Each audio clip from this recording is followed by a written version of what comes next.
소명, 인생의 목적을 발견하고 성취하는 길. 24번째. 그리스도를 위한 바보. 1설에 따르면 그의 진짜 이름은 프란체스코가 아니라 요한이었다. 아시시의 최고의 부자요 직물상이었던 피에트로 드 베르나르돈의 장남인 그는 22세 때 프란체스코란 이름을 별명으로 얻었다. 프란체스코는 작은 프랑스 남자란 뜻인데 그는 프랑스에 대한 열정, 특히 고상한 사랑의 이상과 전통에 대한 열정으로 유명했다. 후에 전해진 바로는 프란체스코가 프랑스어로 말할 때면 언제나 그가 행복한 때라는 것을 알 수 있었다고 한다. 그러나 1207년 봄 어느 날 프란체스코 베르나르도는 더 이상 태평한 서정시인이 아니었다.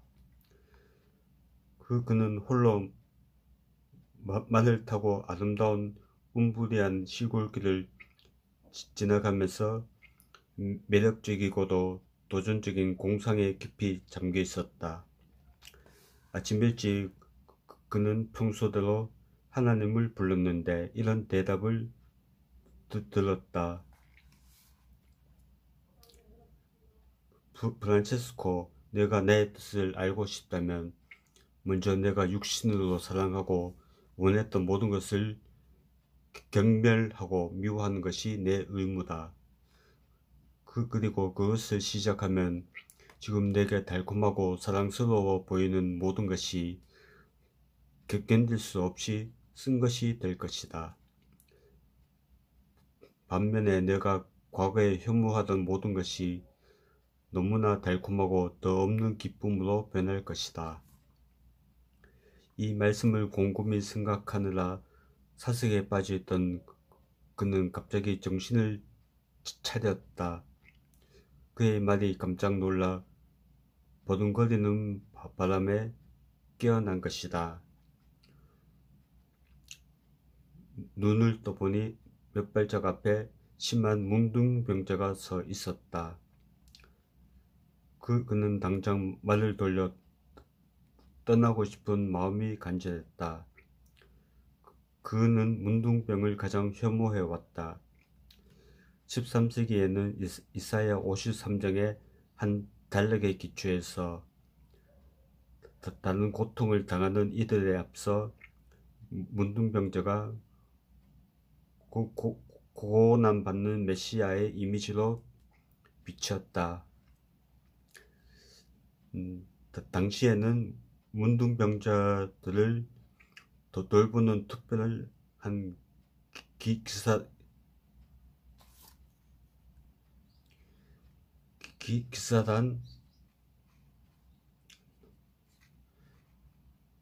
즉 나사로의 기사들이 있었고 그들을 보살피는 성 게오르기우스의 집이 무려 19,000개나 있었다. 그러나 여전히 사람들은 대부분 문둥병을 혐오했으며 프란체스코도 예외가 아니었다. 문둥병을 보기만 해도 항상 두려움으로 떨었다.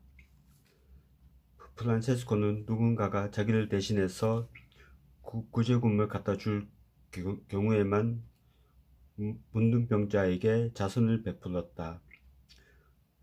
그는 그 병에서 풍기는 구역질 나는 냄새를 싫어했고 바람이 불어 수용소로부터 시내로 냄새가 밀려올 때면 손으로 코를 막았다. 그러나 대역전을 예고했던 그리스도의 말씀을 묵상하던 중이었으므로 이제 그는 자신이 어떻게 해야 할지를 알고 있었다. 그는 말에서 내려와 문둥병자에게 가서 그의 문드러진 손에 자선금을 쥐어준 다음 악취가 풍기는 손가락에 입을 맞추었다. 그리고는 말에 올라타 감정에 붙박혀 집으로 돌아왔다. 하나님이 말씀대로 약속을 지키신 것이다. 그의 가슴에 기쁨이 밀려왔다. 다음날 그는 돌아와서 나병원으로 들어갔다. 순간적으로 코를 잡긴 했으나 곧 안정을 되찾고 전날 했던 것처럼 애초롭고 기괴하게 생긴 무리 사이를 돌아다니면서 문드러진 손 하나하나에 입을 맞추고 자선금을 나눠주었다. 어느 전기작가는 아시시의 프란체스코가 인간이 거둘 수 있는 최고의 승리, 곧 자신에 대한 승리를 얻었다고 기록했다. 더 정확하게는 프란체스코 자신이 말했겠지만 주님이 그를 이기시고 최고의 승리를 거두셨다고 해야 할 것이다. 그는 더 이상 사랑을 노래하는 서정시인이나 원정을 떠나는 신앙의 기사에 불과한 인물이 아니었다. 아시시의 프란체스코는 자신이 사랑했던 것을 경멸하고 자기가 멸시했던 것을 사랑하는 법을 배우면서 완전히 뒤바뀐 사람이 되었으며 이제는 하나님의 어릿광대, 하나님의 제주군, 하나님의 바보가 되었다. 체스터튼이 그의 탁월한 전기에서 말하는 것처럼 그리스도의 바보라는 자기 인식이야말로 성 프란체스코를 이해하는 열쇠가 된다. 자신의 군사작전이 좌절되고 아버지와 불행한 다툼을 하고 주교의 공개적인 책망으로 수치를 당한 다음 프란체스코는 자신이 스스로를 바보로 만들었다는 것을 알았다. 그러나 그가 쓰라린 심정으로 바보라는 단어를 묵상하면서 그 단어 자체가 변화되었다. 그래서 프란체스코는 자신의 제한된 시각에서 빠져나오면서 바보라는 같은 단어를 모자의 깃털로, 투구의 장식털로, 심지어는 왕관의 장식으로 쓰고 다녔다. 그는 기꺼이 계속 웃음거리가 되고자 했다. 그는 점점 더 바보가 되고 싶었다. 그는 낙원의 왕을 위한 어디 광대가 되려고 했다. 후에 성 프란체스코는 이런 방식으로 주님은 나의 회심이 시작되도록 승낙하셨다고 썼다. 그의 소명은 무너진 교회, 그리고 교회들의 재건자가 되는 것이다. 그의 계획은 복음의 말씀을 문자적으로 따라 자기 십자가를 지고 예수님을 따르기 위해 모든 것을 버리는 것이었다. 그가 추구한 모습은 항상 하나님의 겸손한 바보가 되는 것이었다. 작은 형제들이라는 수도회를 만들려는 프란체스코의 계획이 추기경단에서 부결되었을 때 그 제안을 지지했던 한 추기경은 이렇게 간단하게 말했다. 이 사람들이 우리에게 바라는 바는 그저 복음에 따라 살도록 허용해 달라는 것이다. 만약 우리가 그것은 지금 불가능하다고 선포하면 이는 복음은 따를 수 없는 것이라고 선언하는 셈이며 따라서 복음의 기원이 되시는 그 그리스도를 모욕하는 것이다. 그렇게 해서 예수님의 복음을 그대로 실천에 옮기려는 시도, 곧 역사상 가장 단순하고 급진적이며 강력한 운동이 시작되었다. 그리고 그것은 거룩한 어리석음이라는 주제를 내세우고 다녔는데, 이는 그리스도를 따르는 자에게 가장 오래되고 가장 독특한 배지 중에 하나다. 성 프란체스코의 이러한 자각과 그에 따른 행동은 소명의 또 다른 차원을 강화시켜 주는데, 이것 없이는 소명이란 주제를 완전히 섭렵할 수 없을 것이다. 소명은 제자도의 대가를 수반한다. 가장 큰 도전은 자아를 버리고 자신을 고난받고 배척당한 예수님과 동일시하는 것이다. 조롱받는 왕의 옷을 입고. 오늘날 많은 그리스도인은 극단적인 상대주의에 심히 반대하는 나머지 상대주의를 통째로 배척하면서 모든 것이 절대적이라고 주장한다. 그러나 타락한 세상에서는 상대주의가 하나의 현실이며, 상대주의의 가장 깊은 뿌리는 사회적이거나 철학적인 것이 아니고 신학적인 것이다. 죄는 나 자신에게 속한 권리를 주장하는 것이다. 곧 그것은 내 관점을 가질 권리를 주장하는 것이므로 깊고도 피할 수 없는 상대주의의 뿌리가 된다. 이 점은 어리석음과 영웅적 자질이 항상 상대적이라는 것을 의미한다. 어떤 인물은 특정한 집단의 관점에서 볼 때 어리석게 보일 수 있다. 그러나 현명한 사람이라면 그런 관점을 액면 그대로 받아들여서는 안 된다. 그는 항상 누가 그렇게 말하는가라고 물어보아야 한다. 진정한 바보는 하나님이 바보라고 말하는 사람, 즉 하나님을 경외하지 않고 지혜가 없는 자다. 그러나 바보처럼 보이는 자는 다르다. 그들은 세상의 눈에는 어리석어 보이지만 하나님의 눈에는 그렇지 않다.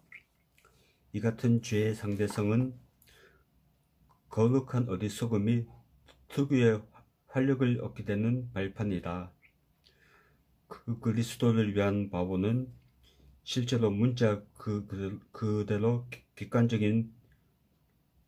객관적으로 바보가 아니라 그리스도를 위해서 바보의 모습을 하고 또 그렇게 대우받을 준비가 되어 있는 사람이다. 이 세상은 어리석게도 가짜 지혜를 가지고 스스로를 지혜롭게 여기기 때문에 하나님의 참 지혜를 어리석은 것으로 여긴다. 그러므로 하나님께 신실한 자는 세상과 절연하고 스스로 어리석음을 짊어져야 한다. 그들이 바로 내가 바보처럼 보이는 자라고 부르는 자들이다. 그들은 그리스도에 대한 사랑으로 행동하며 세상에서 당하는 수치를 충성과 영예의 배지로 달고 다니는 자들이다.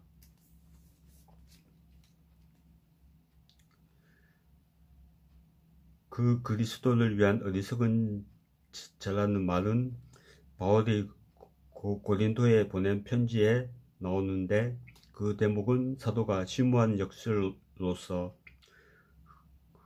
그리스도인 형제들에게 쓴 내용이다. 하지만 이 개념은 그보다 훨씬 더 오래된 것이다. 다윗 왕은 기쁨이 충만하여 옷이 흘러내리는 것도 의식하지 못한 채 여호와 앞에서 춤을 추다가 아내에게 바보 취급을 당했다. 많은 선지자들도 어떤 시각에서는 미친 짓으로 보이는 행동을 하도록 부름받았다. 이사야는 3년 동안 벗은 몸과 벗은 발로 돌아다녀야 했고, 예레미야는 목에 나무로 만든 멍에를 건 채 한 세대 동안 웃음거리가 되어야 했으며, 에스겔은 공중 앞에서 배설물을 먹어야 했고, 호세아는 창녀와 결혼해야 했다. 바울이 사용한 바보란 단어는 오늘날 우리가 사용하는 전응아에 라는 단어의 기원이다.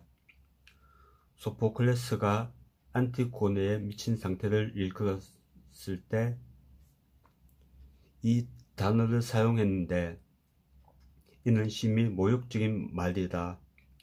사실 사도 바울 자신도 미치광이라고 비난받았는데 아테네의 지식인들로부터 또한 아그리파 왕 앞에서 로마 총독 베스토로부터 그런 말을 들었다. 그러나 이 모든 예는 성경에서 가장 으뜸가는 바보처럼 보이는 자였던 예수님에 비하면 아무것도 아니다. 예수님은 자기 가족에게 미치광이로 여겨져 버림받았으며 결국에는 로마 친위대 앞에 선 채 조롱거리가 되셨다. 세상의 죄를 짊어지기에 앞서 그분은 세상의 어리석음을 짊어지신다. 예수님은 공포와 가시면류관과 갈대홀로 치장되어 고의적으로 바보 같은 왕의 모습을 한 조롱받는 왕이 된다. 그러므로 수없이 많은 예수님의 제자들이 로열라의 이그나티우스의 말을 이구동성으로 말하는 것이 전혀 이상하지 않다. 우리는 그분에 대한 감사와 사랑의 마음으로 바보로 취급받기를 원해야 하고 그분의 옷을 입는 것을 영광으로 생각해야 한다. 그 거룩한 어리석음이 일부 기독교 집단에서는 순수한 이유 때문에 나쁜 평판을 얻는 것도 사실이다. 때로 이것은 명백하게 괴상한 짓을 부추겼는데 비잔티움과 아일랜드의 과격한 인물들이 그 본보기이다. 때로는 거룩한 어리석음이 어느 도단의 반지성주의를 정당화하는 데 사용되어 왔다. 나는 그것이 부조리하기 때문에 믿는다는 지속적인 흐름이 그 예인데 이는 2세기 때 테르툴리아누스에 의해 꽃을 피웠다가 20세기의 일부 근본주의자들에게까지 이어지고 있다. 그러나 거룩한 어리석음은 제자도로의 부름의 중심적인 것이다. 그것은 과거 역사를 통틀어 예수 그리스도께 신실했던 많은 위대한 인물에게 영감을 주었으며 아시시의 프란체스코는 그 가운데 한 명일 뿐이다.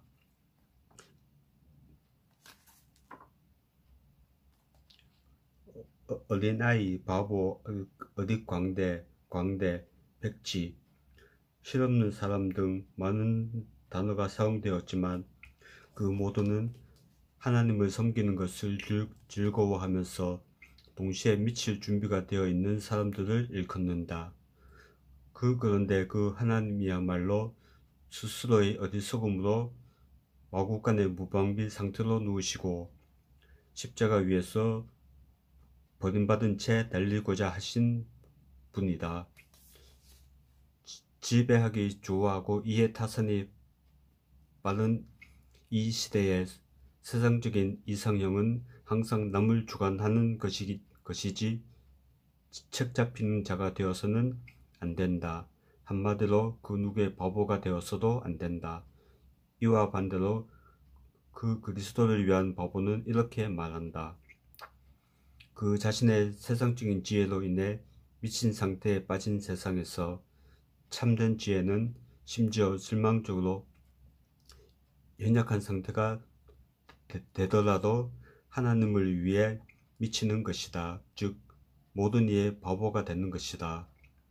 어디 광대니 농담이니 하는 말들은 단순히 재미있게 들린다. 사실 바보처럼 되는 것은 정말 지독하게 실제적이고 십자가로부터 시작하지 않는다면 그 그리스도의 제자들에게 재미있는 일에 불과할지 모른다.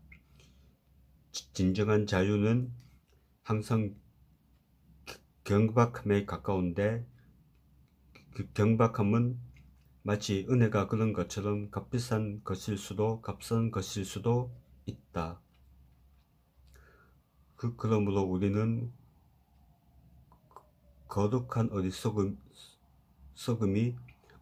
소명과 제자도에 왜 그처럼 중요한지를 실제적으로 살펴보아야 한다. 첫째, 바보처럼 되는 것이 소명의 필수적인 이유는 그것이 예수님과 같아지는데 따르는 대가를 지불하는 길이기 때문이다. 그것은 자아를 부정하고 그분을 쫓아 십자가를 지며 그분의 소명에 순종하는 값이다. 그 그리스도께서 한 사람을 부르실 때 그분은 그 사람에게 와서 죽으라고 말씀하신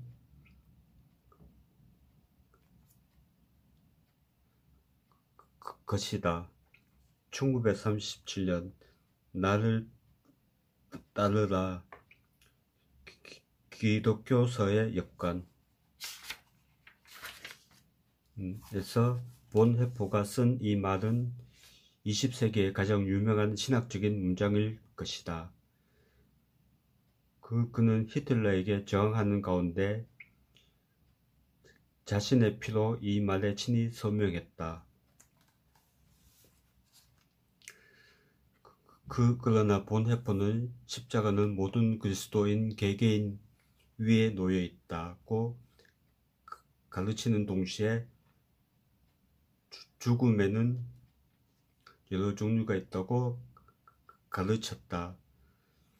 그런가 하면 교회에서는 전통적으로 세 가지 종류의 순교가 있다고 가르쳐 왔다.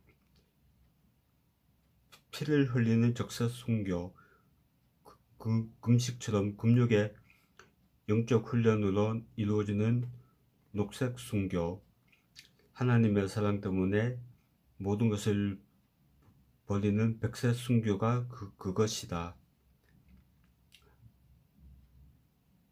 따라서 제자도란 백색 장례식, 곧 우리 자신의 독립성의 죽음을 구하는 장례식을 의미한다.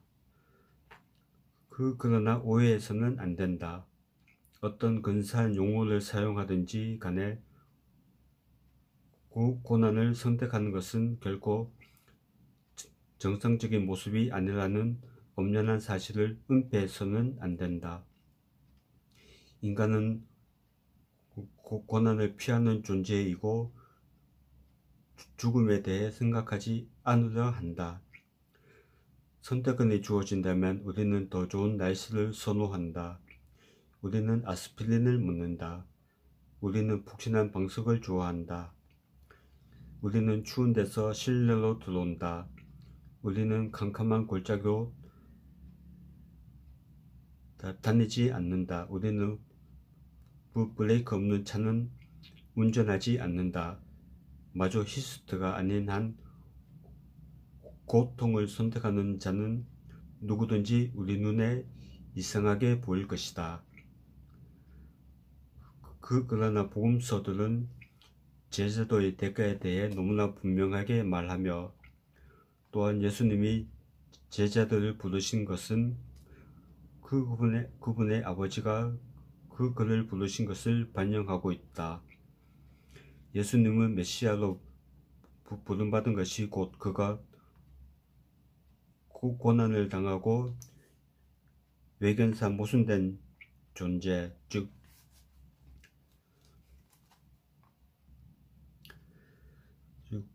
버림받은 메시아가 되는 것임을 알았다. 그런데 그분은 자기 제자들에게도 이 같은 요건을 부과하신다.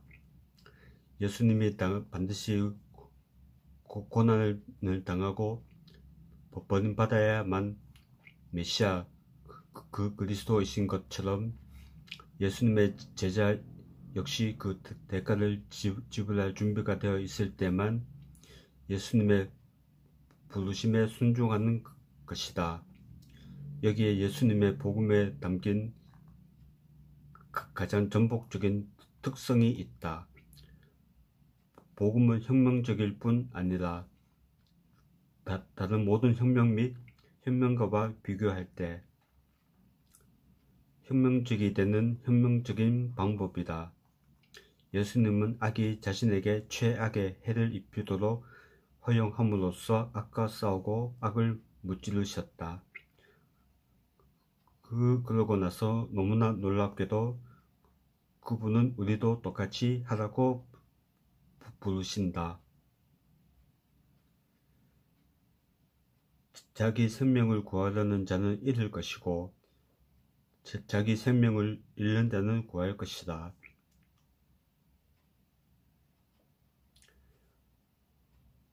편안한 시대에는 외적인 소명의 대가가 작을 수 있고 어려운 때는 본헤퍼의 경우와 같이 그 대가가 엄청날 수 있다.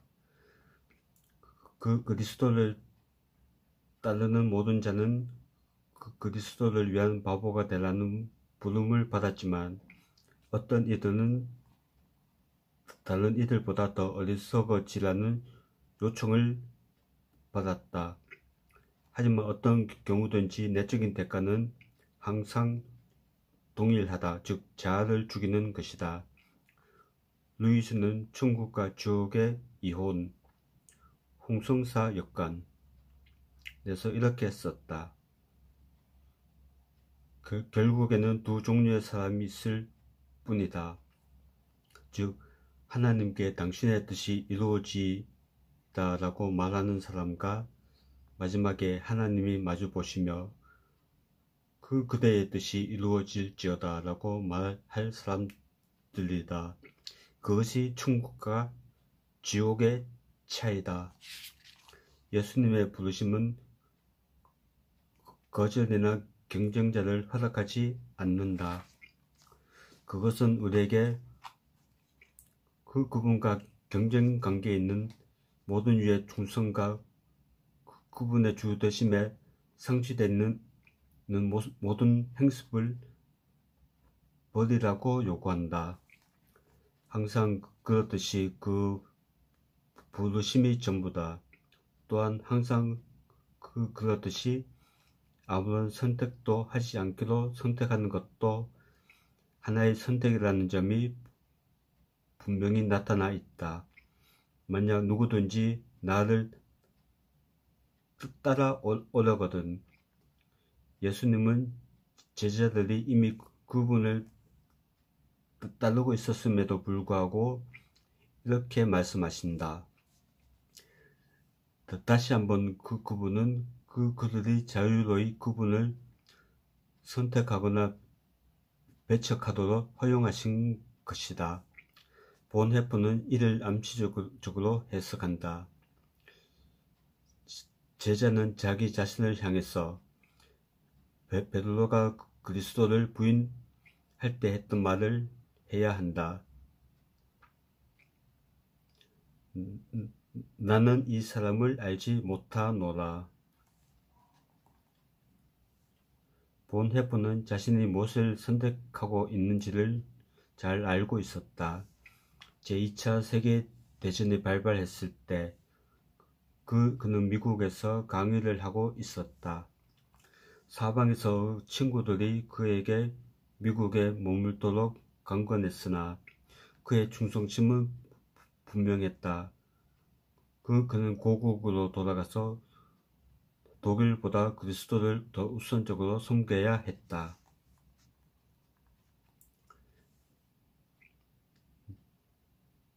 나는 나의 상황과 조국의 상황에 대해 생각하며 기도할 시간을 마련하여 나를 향한 하나님의 뜻이 분명해지도록 기도했다. 결국 내가 미국에 온 것이 실수였다는 것을 난 결론을 내렸다. 만약 내가 동포와 더불어 현재의 시련에 동참하지 않는다면 전쟁 이후 독일로서 기독교적 삶을 재건하는데 참여할 권리가 없을 것이다. 독일에 사는 그리스도인들은 혹독한 선택의 기로에 서 있다. 문명을 살리기 위해 조국이 패배하도록 기원하든지 아니면 조국의 승리를 원함으로써 문명을 파괴시키든지 말이다. 나는 나 자신이 어느 쪽을 선택해야 할지 알고 있지만 안전한 상황에서 그 결정을 내릴 수는 없다.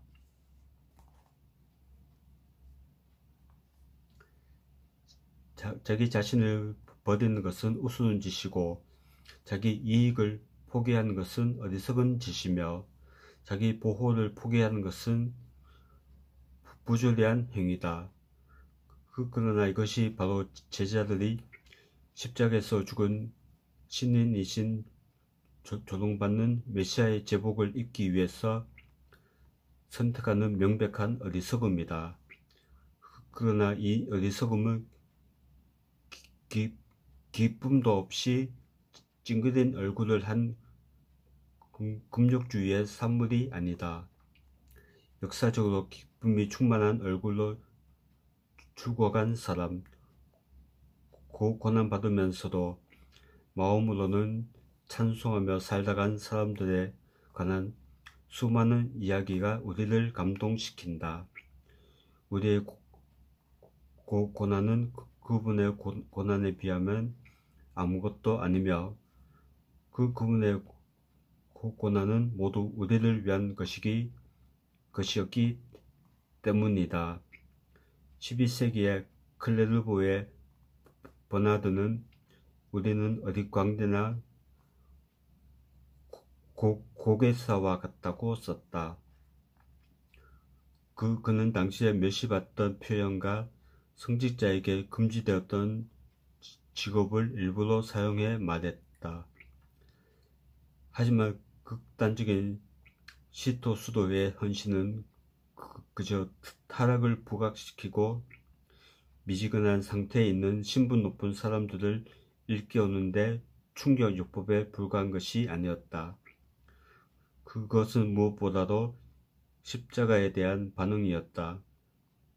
버나드는 한 설교에서 이렇게 선포했다. 형제들이여, 그리스도의 눈물은 수치심과 두려움과 슬픔으로 나를 압도하고 있습니다. 공정의 내밀한 회의실에서 나에게 사형 선고가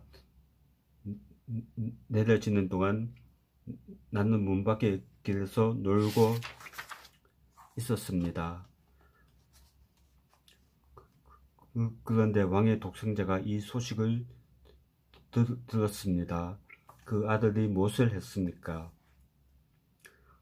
그분은 왕궁에서 뛰어나가 왕관을 벗어 던지고는 베옷을 걸친 채 머리에는 재를 뿌리고 신발을 벗고 자신의 가련한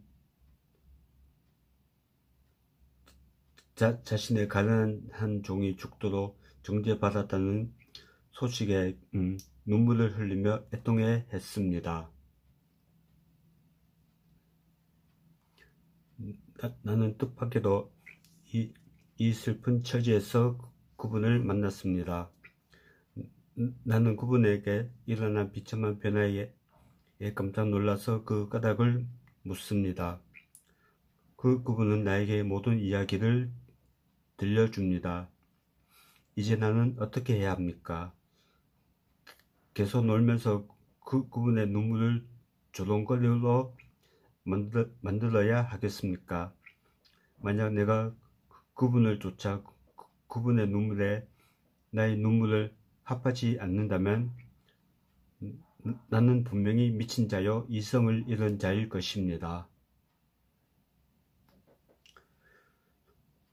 둘째, 바보처럼 되는 것이 소명의 필수적인 이유는 그로 인해 우리가 세상의 본질에 전반대인 존재, 즉 세상 앞에서 반문화적인 존재로 분명히 설 수 있기 때문이다.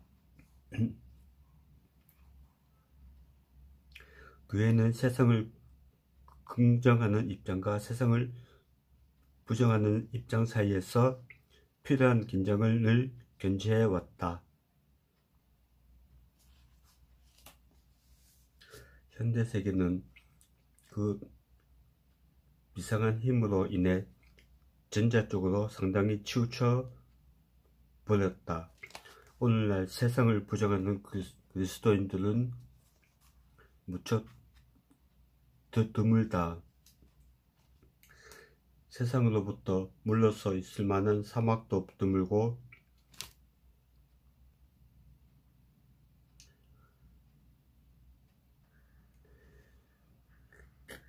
개토 역시 구식에 속한다. 우리는 사방에서 그리스도인들이 적당히 어울리는 존재가 되려고 애쓰는 모습을 본다. 그것은 현대 비교인들에게 사용자 편의적인 복음을 들고 나가면서 복음을 멸시하는 교양인들의 존경을 얻으려는 모양이나 그저 이 시대의 안락함을 즐기는 모양으로 나타난다. 이제 많은 신자들에게 그리스도인의 삶이란 선한 생활을 뜻한다. 심지어는 하나님이 없고 부활도 없다 하더라도 예수를 알고 지내는 편이 더 낫다고 생각한다. 그 결과는 기독교 신앙을 현대인에게 맞춰 타협하는 것인데, 이는 지난 2000년 동안 찾아보기 어려운 경쟁자에게 항복하는 것이나 다름없다. 그러한 모든 경향에 반하여 거룩한 바보는 도로 장애물로 우뚝 서 있다. 복음에는 우리가 느긋해질 수 없는 세상에 대한 대립이 있고 우리가 회피할 수 없는 제자도의 대가가 있으며 우리가 은폐해서는 안 될 순종에 대한 도전이 있고 우리가 결코 증발시켜서는 안 될 믿음에 대한 스캔들이 있다. 그러한 진리에 충실하다가 경계선 밖으로 밀려나도 좋다. 우리더러 미쳤다고 선언하는 오늘날의 세상적인 지혜는 내일이면 구시대의 이론으로 전락할 것이다.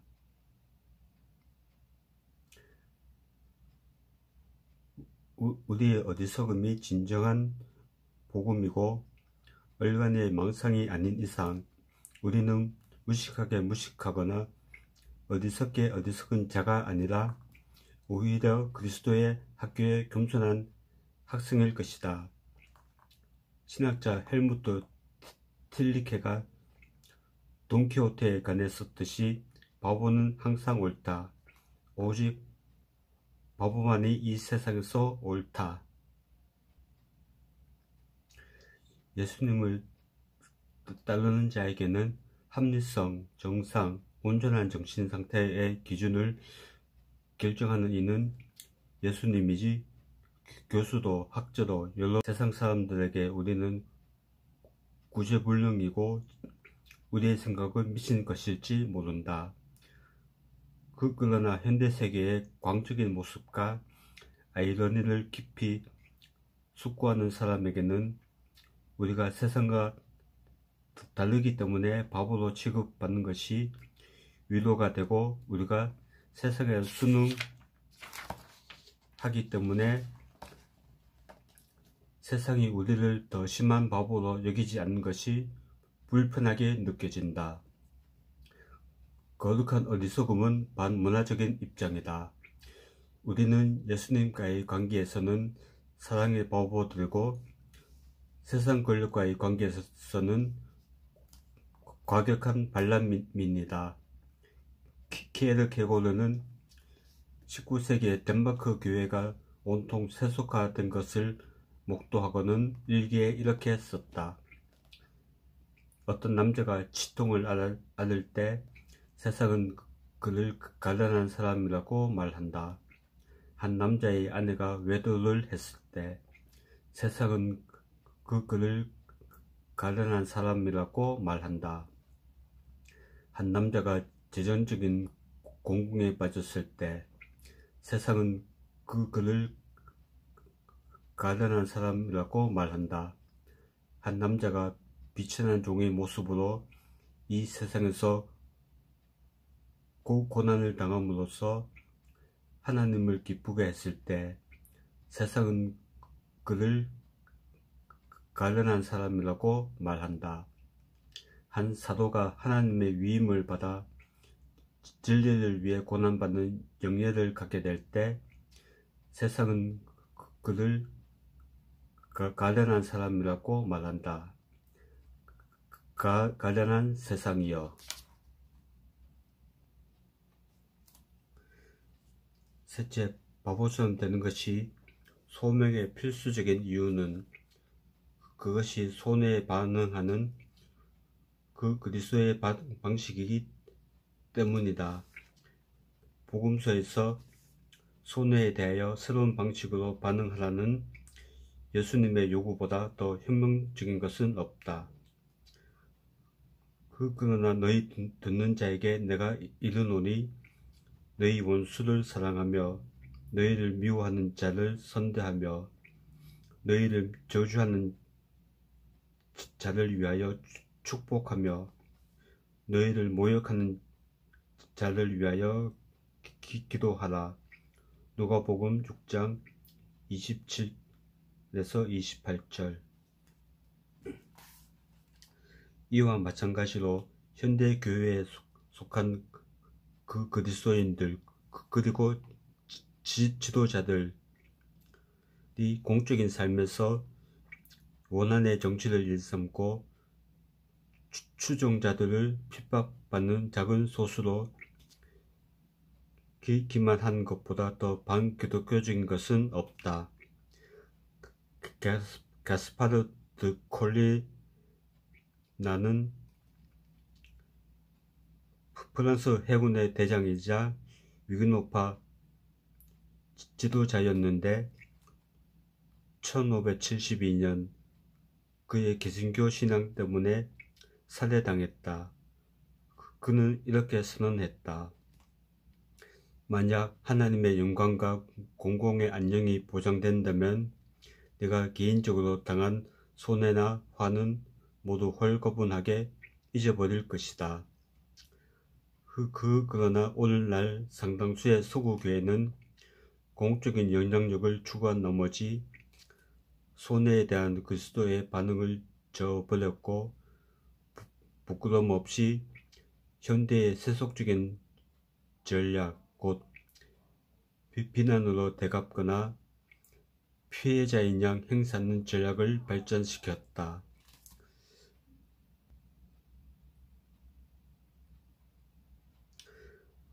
그러한 그리스도인은 공적 생활에 잠자는 거인의 모습이다가 갑자기 적대적인 세속 세력을 대신해 자꾸 가련한 소년의 모습으로 변한다. 그처럼 고의적으로 선택한 전략은 참으로 수치스러운 것이다. 비소구 세계의 여러 곳에서 신앙을 고백하는 그리스도인들을 무자비하게 핍박한 것은 한마디로 범죄 행위다. 그리고 오늘날 서구 사회 곳곳에서도 반기독교적 편견과 불공평이 팽배해 있음은 주지의 사실이다. 그런 예들은 얼마든지 찾을 수 있다. 그러나 후자를 변호하기 위해서 피해자 행세를 하는 전략은 그리스도를 따르는 자로서는 생각할 수 없는 것이다. 간단히 말해서 그것은 사실을 오도하는 것이고 도덕적으로 위선적이며 정치적으로 효과가 없을 뿐 아니라 심리적으로 위험한 것이다. 무엇보다도 그것은 고난과 배척당함으로 부르시는 예수님의 가르침에 신실하지 못한 것이며 그 가르침을 고의적으로 부정하는 행위다. 이런 그리스도인 지도자들은 부끄러움을 느끼지 못하는가? 그들로 하여금 신약 성경을 처음부터 끝까지 샅샅이 살펴보게 하라. 그들은 최근 공적인 영역에서 자신들이 일삼은 불안과 원한의 정치를 정당화시켜주는 구절을 단 하나도 찾을 수 없을 것이다. 바보가 되고자 하는 자는 다른 길로 가야 한다. 그리스도를 따르는 자들은 다양한 이름으로 불릴 것이다. 그러나 우리의 정체성은 오직 하나님으로부터 오는 것이며 그분의 부르심이 우리의 이름과 본질을 드러내준다. 그리스도를 따르는 자는 그리스도 외에 다른 길을 쫓는 자들이 그런 것처럼 헌신의 대가를 짊어지고 싶어하지 않을 수도 있다. 그러나 우리의 주인이 무엇을 짊어지셨는지 아는 자라면 그 누구라도 다른 사람에게 책임을 전가할 수는 없을 것이다. 사실상 오늘날 피해의식을 가진 이들 간의 내 형제에는 십자가에서 죽으신 그리스도와의 교제를 왜곡시키는 모조품이다. 우리 모두는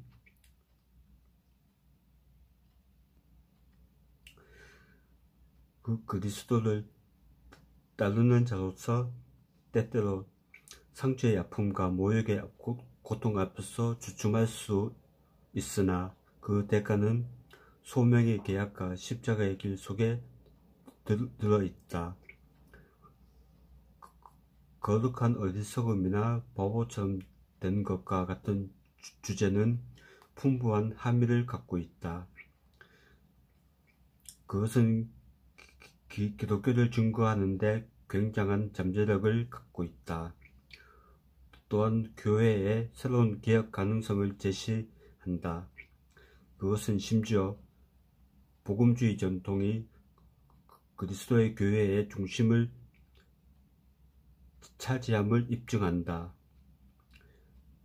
복음주의적이 된다는 것은 성 프란치스코의 표현을 빌리면 예수님의 복음에 따라 사는 것이며 따라서 우리 자신과 우리의 삶을 복음 자체에 첩재하는 것들에 의해 규정하는 것이다. 그러나 결론적으로 바보처럼 되는 것은 한마디로 신실합니다. 더 나은 표현으로는 클레르보의 버나드가 심각한 게임이라고 부른 것이고 니스의 그레고리가 맑은 정신의 도취 상태라고 표현한 것인데 이는 예수님의 복음의 핵심 곧 십자가에서 죽으신 하나님으로 말미암는 것이다. 옥스포드의 철학자 오스틴 파러는 한때 이렇게 말했다. 만약 예수님이 기꺼이 우리 안에 계시며 우리로 하여금 그분을 세상에 보여주기를 원하신다면 우리가 그리스도를 위해 바보가 되고 우리가 담당할 역할로 인해 구경거리가 되는 것은 별로 대단한 일이 아니다. 묵상 질문. 당신은 자신에 대해 백색 장례식을 치른 적이 있는가? 당신의 신앙은 가능한 한 세상과 최소한의 긴장관계만 유지하는 점잖고 냉정하고 중용적이고 계산적이며 안락한 그런 신앙은 아닌가? 당신은 리트 플라워의 말처럼 오직 예수님만 사랑하기 때문에 어리석음을 자초할 준비가 되어 있는가? 당신은 당신의 방식대로 복음에 따라 살아가고 있는가? 나사렛 예수의 음성에 귀 기울이고 그분의 부르심에 응답하라.